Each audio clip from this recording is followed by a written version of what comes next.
In a town stitched together by whispers and starlight, time moved a little differently. The clocks didn't just tick. They hummed lullabies and whispered dreams. And no one knew more about them than old Hal, the clockmaker, whose tiny shop sat at the corner where the moonlight touched the cobblestones. His daughter Mira was quieter than the clocks themselves. She didn't speak much, but she listened. She listened to the ticks and tocks, the hums and sighs, and especially to the one little clock in the farthest corner, the one that ticked backward. Hal never wound that one. Some clocks, he'd say, are meant to keep secrets. But one night, when the clouds curled like cats above the rooftops, and the stars blinked slowly in the velvet sky, Mira tiptoed into the shop. The air smelled of brass and dreams. She stood before the backward clock. It looked plain, round and wooden with faded numbers, but the tick it made felt like a heartbeat. She reached out. Something shimmered. A key was hidden behind it, golden, glowing, warm. And when she turned it, the clock did not chime. Instead, it sighed, and opened. Not like a door, not like a box, but like a curtain lifting on a new dream. Behind the ticking was a garden of floating islands, glowing moons, and paper birds singing in starlight. Mira blinked. She stepped forward, and time stepped with her. The moment Mira stepped through the clock's opening, the air changed. It smelled like rain on warm stone and sounded like pages turning in a book no one had read in 100 years. She looked around. Beneath her feet was not a floor, but a soft cloud shaped like a path, winding gently through the sky. All around her, tiny islands drifted lazily, each glowing with its own quiet light. The nearest one was made of golden trees, tall and whispery, and every branch held something fluttering. As she drew closer, she saw what they were: birds, paper birds. They rustled gently in the wind, their wings covered in tiny scribbles, words, names, poems, wishes. Some folded wings held lullabies, others little drawings or dreams. One bird flitted down and landed softly on her shoulder. It blinked at her with dot-drawn eyes and gave a tiny coo. "Hello," Mira whispered. The bird tilted its head, then opened its wings wide, and a note slipped out. Mira caught it. It read, "Every dream ever dreamed finds its way here. All it needs is someone to remember." Mira felt something warm stir in her chest, like a candle lit just for her. She wandered through the golden grove, watching the birds sing without sound, each song a flutter of paper in the air. Some nested in dream baskets, some danced with the breeze. Above, a moon as round as her father's oldest clock hung low in the sky, watching gently. And then she saw it, a tree larger than the rest, with a spiral staircase of vines wrapped around it. At the very top, a single bird glowed, not with light, but with memory. Mira climbed, step by step, breath soft, heart quiet. When she reached the top, the glowing bird looked at her. It blinked once, then opened its wings. Inside was her name, written in her father's tiny handwriting, and beside it, "Find what time forgot." Mira held the note close to her chest. She looked out over the floating islands, paper birds swirling like gentle snow, and she knew this was only the beginning. The paper bird, with her name on it, fluttered once more, and then gently lifted off into the breeze. Mira watched it spiral upward, joining the sky like a leaf returning to the branch. She followed the cloud path down the golden tree, her heart warm with questions. Who had written that note? What did it mean? Find what time forgot. Below, the wind shifted. It carried soft music now, like chimes in slow motion. Ahead, an island floated closer. This one made entirely of sand that shimmered like crushed stars. In the middle of the island stood a figure, tall and wrapped in midnight blue. Their face was hidden beneath a soft hood, and around them floated dozens of hourglasses, some small as raindrops, others tall as trees. Each hourglass shimmered with dreams. Some held stardust spinning in slow spirals. Others had oceans inside, or fields of poppies blooming in seconds. As Mira stepped onto the sand, the figure turned gently. "You've come," they said, their voice like wind through velvet. "The girl from the ticking clock." Mira nodded, unsure if she should speak.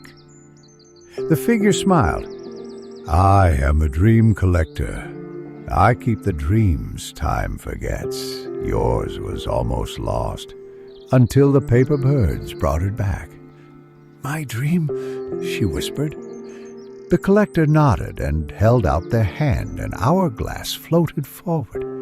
Inside, Mira saw herself, years younger, twirling in her father's shop, her laughter echoing. She was building something out of gears and ribbon, a clock that danced. "I forgot this," Mira said softly. "It waited," the collector said. "Dreams do, until someone comes to remember them." The hourglass glowed brighter. Then it opened. The dream lifted out like mist and wrapped around Mira like a scarf. She could feel it, joyful, warm, full of wonder. Tears sparkled at the corners of her eyes, but they didn't fall. They weren't sad tears. They were soft ones. "Follow the glimmering path," the dream collector said, pointing to a trail of stardust leading beyond the island. "There's more to find." Mira took a breath, steady and slow. She stepped onto the glowing trail, hourglasses chiming behind her, the past softly singing, and the dream followed. The stardust trail shimmered beneath Mira's feet like moonlight on water. It curled through the sky, gentle and steady, until it reached the quietest place she'd ever known. A silver island, shaped like a crescent moon, hovered in the hush of space. At its center stood a tall, round building made of glowing stone. Its roof sparkled with constellations, and the windows looked like polished crystal. It didn't hum or tick or whisper. It simply listened. Mira stepped inside, and the soft air welcomed her like a bedtime hug. This was the moon's forgotten library. Books lined every curved wall, some stacked as high as the stars. There were scrolls rolled into tiny glass bottles and maps that drew themselves as you watched. The floor was quiet as moss, and the lamps flickered with the soft golden light of old memories. A librarian floated by, an owl made of parchment and ink, with eyes like lanterns. "Welcome, Mira," the owl hooted softly. "You have dreams yet to remember." Mira followed the owl through winding aisles. Each shelf whispered as they passed, offering little thoughts and fragments. She once wished to sail the sky. She wrote a song no one heard. The owl paused before a shelf marked "Unfinished." "These are the stories that were never finished," he said. Yours is here." Mira reached for the thinnest book, its cover made of velvet night, its title glowing in soft gold, "The Girl Who Found the Missing Time." Inside, the pages were blank, until she placed her hand on the first page. Words bloomed beneath her fingertips, her handwriting, her dream. It told of the clock that ticked backward, the paper birds, the hourglass filled with laughter. It told everything that had happened, and something more, a page she hadn't lived yet. She finds the truth where the light forgets to shine. Mira looked up at the owl. "That place is hidden," he said, wings folding gently, "but the lantern will know the way." A soft glow appeared beside her, the same lantern she'd found back in her father's shop, only now it pulsed with a quiet light, waiting. Mira held it close. She turned to the final page of the book. A map appeared, drawn in ink of stars and shadow. And with the lantern in one hand and the unfinished story in the other, she followed the map into the deepest part of the dream. The map from the moon's library shimmered faintly in Mira's hand, its lines shifting like silver rivers in moonlight.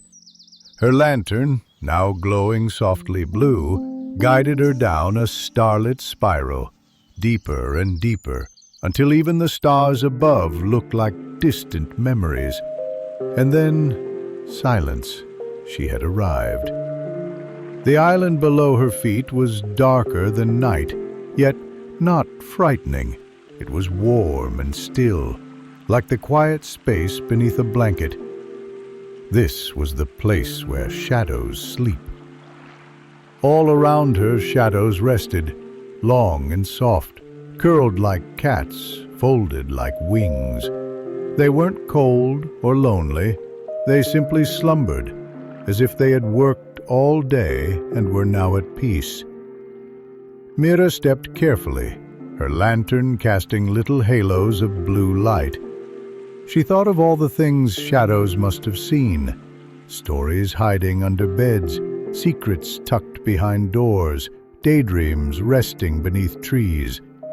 And then she saw her own shadow, resting quietly near the heart of the island. It was small, not as tall as she was now. Its hands were shaped like a child's, still clumsy, still curious. It stirred as she approached. Slowly, Mira knelt beside it. "You waited," she whispered. The shadow opened its eyes, soft pools of night, and nodded once. "I didn't want to be forgotten," it said gently. "Not even by you." Mira touched its hand. "I remember now." And she did. The part of her that had hidden her dreams away, the quiet corner of her heart that once believed magic was only for stories. Her shadow smiled. "Then it's time," it said, pointing to a tree in the distance. A single silver fruit hung from its branches. Inside it, light.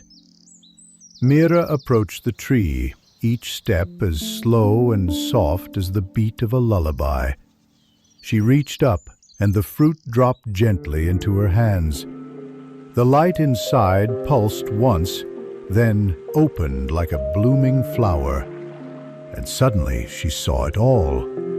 The paper birds, the hourglass, the map, the dream. All the forgotten pieces of herself, now glowing and whole. The shadows around her, peacefully. They had done their part. Mira turned to leave. The path home awaited.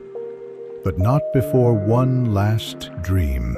The path back shimmered beneath Mira's feet, woven now from threads of everything she had remembered.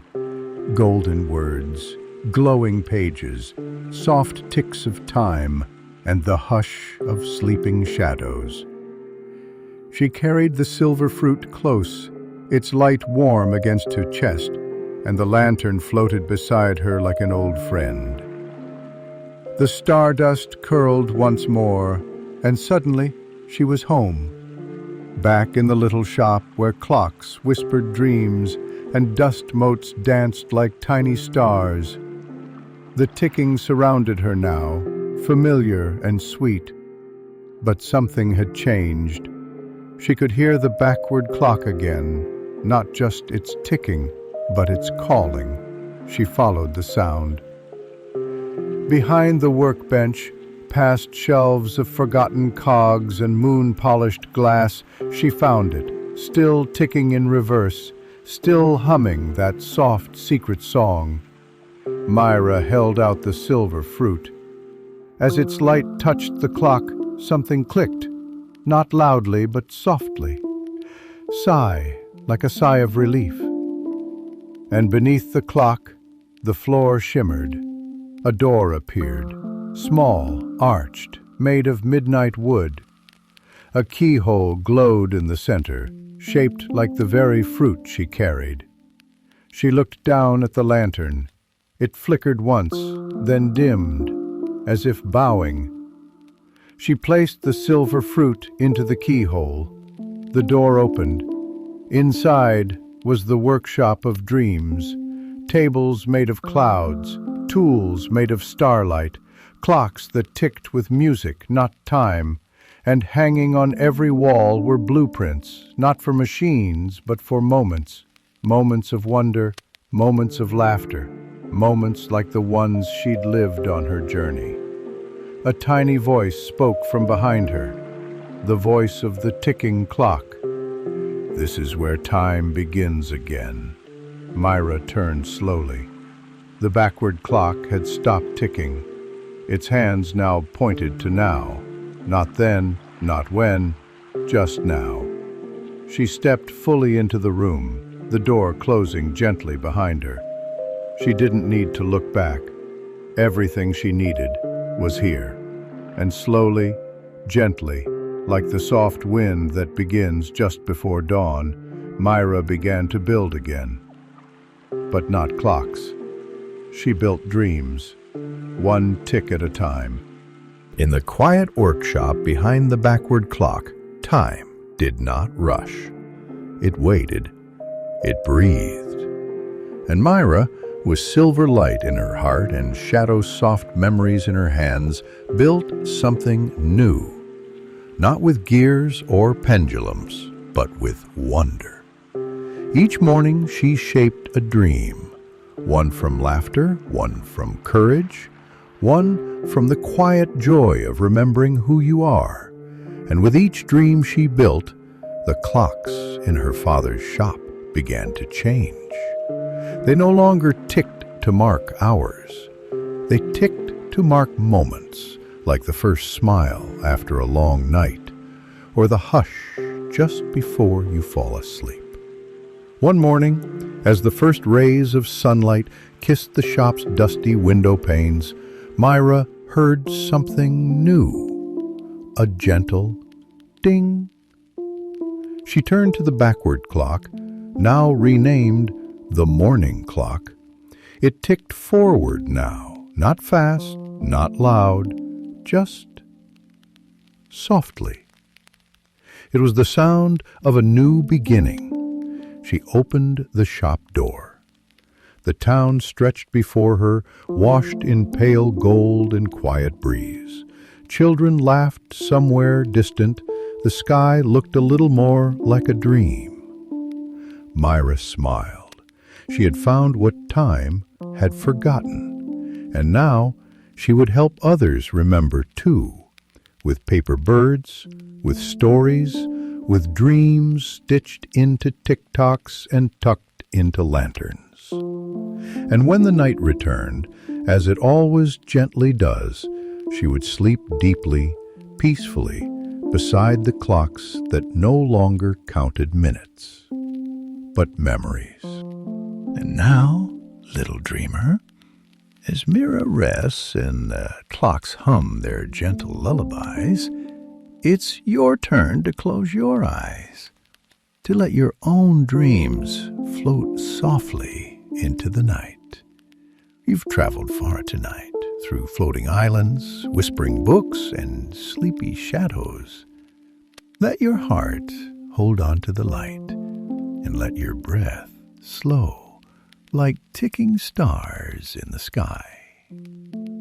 You are safe, you are loved, and you are already drifting